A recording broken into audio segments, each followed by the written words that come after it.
Ernie did not expect any surprise returnees at band, and for the most part, the usual crowd was in attendance.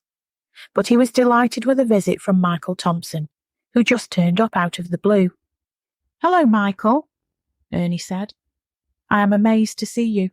I've had a right time getting enough players for rehearsals since bonfire night, although a couple are making it in, Liz and Maurice. It gives me hope that I will see everyone else soon." "Oh, I haven't been well at all.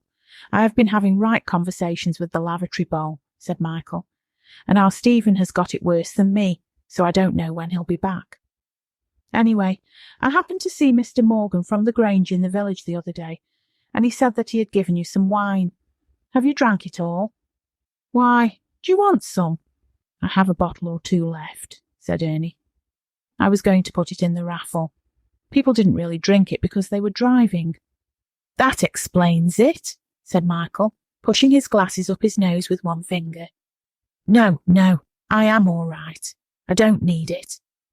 "Fair enough," Ernie said. "I thought I would come out and try and push myself, you know," Michael explained. "You want to watch yourself. Liz tried to do that, and obviously did a bit too much last week. She went and fainted," Ernie said. "Oh, she did she? She wants to get some meat in her," Michael said.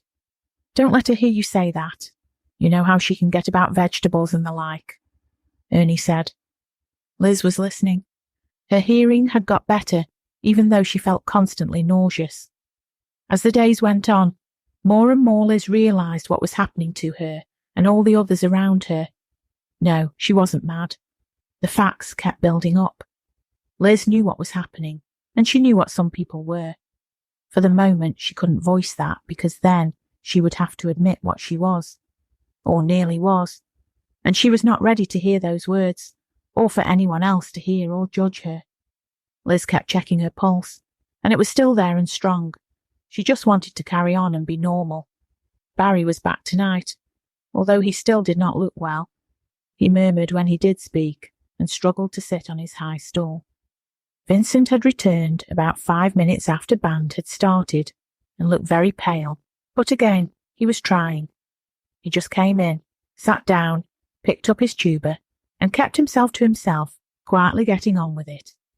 He was keeping up with the music, so there were slight improvements, but he kept frowning, and it was clear he was finding it hard to concentrate.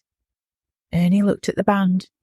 Indeed, there were a couple more people here, but they were very pale and looked like they could keel over at any point, just like Liz.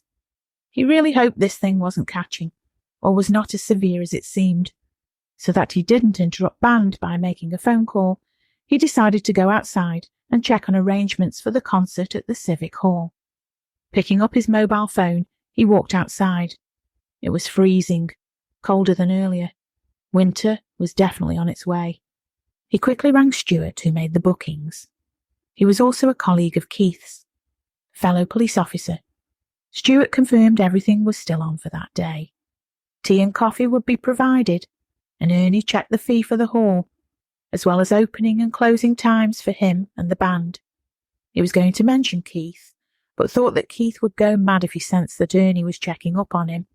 Sod him, Ernie thought. He shivered and went back into the warm. The master watched him do this from the trees and listened intently. People here, indeed, do have patterns of behaviour. They made it so easy for him. This time it was actually going to work. How wonderful. He laughed loudly. No one could hear him over the band. Stephen Thompson did not have his brother looking after him tonight, after giving him the slip. He also did not have the master watching over his shoulder. He knew that some people were infected with the master's blood, as he could smell them too, and felt it burning in his veins. He knew of a member of the band, Vicky, who he would love to visit. He had always fancied her. She would never look twice in his direction, though, and had a boyfriend, Jake, who also played in the band. It really made Stephen angry to see them together. He was so jealous, and had fantasized about Vicky and himself for a few years now. Stephen had decided that tonight was his night. Her house looked empty, with the curtains closed and the lights off. He knew she was inside. The smell drew him like a magnet. His mouth watered. Stephen tried the front door, which was a latch type, and it was locked. The back door, however, was unlocked, and he swung the door open. There were advantages to living in the country, and open doors were one of them. "Vicky!" Stephen called, but there was no answer. He was about to call again when he heard movement on the stairs. The kitchen door opened from the hall, and she was there. "Stephen," Vicky said with a sigh, not surprised to see him at all. He gazed at her, lust and longing that had needed to be satisfied for so long. "You are like me," he said quite plainly. "You have called for me, haven't you?" Vicky asked. "Yes, take my hand," Stephen said. She walked to the back door and took his hand. His eyes had never left hers since he had opened the door, and she looked at him, unblinking. "Let's go upstairs," Stephen said, and holding her hand, he stepped in. Stephen realised that two things were apparent here. Firstly, he had absolute power over her, and he loved it. Secondly, she also knew Stephen had control over her, could do nothing about it and loved it too. She was compelled to do what he commanded. Cool, he thought. She walked up the stairs, as if in a trance, and he followed her.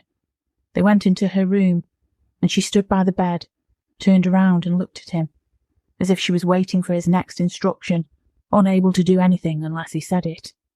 "Simon says..." "No, this game was," Stephen says. "You might as well take your clothes off. It would be easier in the long run," Stephen said. She took off her dressing gown and slipped off her pyjamas.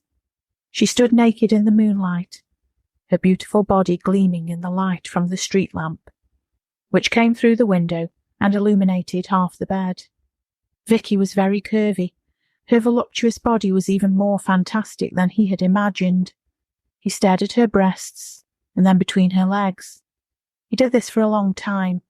She waited. He did not move from his position. Stephen had never seen a real woman naked, and had not been intimate with one in his life. Knowing that he was going to enjoy this so much, he walked over to her, pushing her down on the bed with one hand, and lay down beside her. Unable to delay this any longer, he immediately bit her neck. His first taste of human blood, and his first woman. They locked together in eternal death and lust. The rest of the band had gone, and Michael stood outside fiddling with his car keys while they all drove off. He could see the master in his usual place, and was desperate to be with him. The master wanted a word with him too. As soon as the last tail lights had disappeared, Michael ran over to the master. He saw that there were others around him, and he started back towards his car. "Come now," the master said to Michael. He didn't want to go over there. That was a proper pack of hyenas. Some he knew, and others he didn't. He stood where he was. "It's all right. I'll see you later," Michael said, swallowing and backing away to the safety of his car. "No need to be worried about this, Michael. You are fine. It is just because you are still made of human flesh, but you have my protection," the master informed him. Michael was not entirely reassured about this, but would have to accept it. He walked over to the pack with a wary look on his face.